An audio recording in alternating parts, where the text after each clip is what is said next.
सभी को राधे राधे। आप सभी का स्वागत है।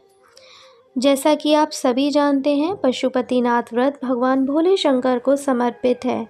जब आप बहुत सारी परेशानियों से घिरे हैं और आपको ऐसा लग रहा हो कि आपको अपनी समस्या का हल ही नहीं मिल रहा और आप अपनी परेशानी किसी को बता भी ना पा रहे हो, तो यह व्रत आपकी मनोकामनाओं को पूर्ण अवश्य करेगा। अतः पशुपतिनाथ व्रत को भगवान शंकर पर अगर आप पूर्ण विश्वास रख कर करेंगे तो ही ये व्रत आपका सफल होगा।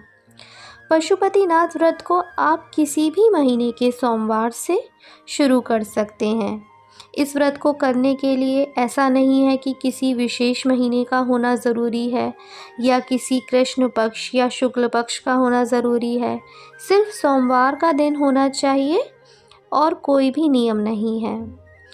इस व्रत को आप 5 सोमवार करेंगे तो आपकी सारी मनोकामनाएं 5वां सोमवार आने तक ही भगवान भोलेनाथ की कृपा से पूर्ण हो जाती हैं। अगर आप फिर भी व्रत करने की आगे सोच रहे हैं तो 5 सोमवार के बाद आप 1 सोमवार को व्रत छोड़कर दोबारा से इस व्रत को शुरू कर सकते हैं। पशुपतिनाथ व्रत करने की क्या विधि है, किस तरह से आपको करनी है पूजा, वो हम आपको बताते हैं। आप पशुपतिनाथ व्रत जिस सोमवार से करना शुरू कर रहे हैं उस सोमवार को सुबह ही स्नान करके स्वच्छ वस्त्र धारण करें और 5 सोमवार व्रत करने का संकल्प लें। उसके बाद आप अपने आसपास के मंदिर में जाएं।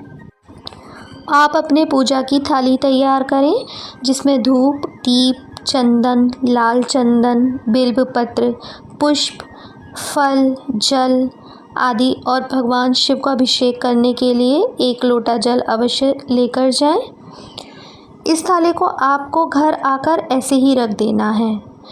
इसके बाद जब आप शाम को स्वच्छ होकर मंदिर फिर से जाएंगे तो इसी थाली में थोड़ा सा मीठा प्रसाद और 6 घी के दिए लेकर जाएं। मीठे भोग के प्रसाद को बराबर आपको 3 भागों में बांट लेना है। 2 भाग आप भगवान शिव को समर्पित करेंगे और 1 भाग को आप बचाकर अपनी थाली में वापस ले आएंगे। इसी प्रकार आपने जो 6 दिए जलाए हैं उनमें से 5 दियों को आपको भगवान शिव के सामने प्रज्वलित करना है और बिना जला हुआ 1 दिया अपनी थाली में रखकर वापस घर में ले आना है। इसे घर में प्रवेश होने से पहले ही अपने घर के मुख्य द्वार के दाहिनी ओर जलाकर रख दें।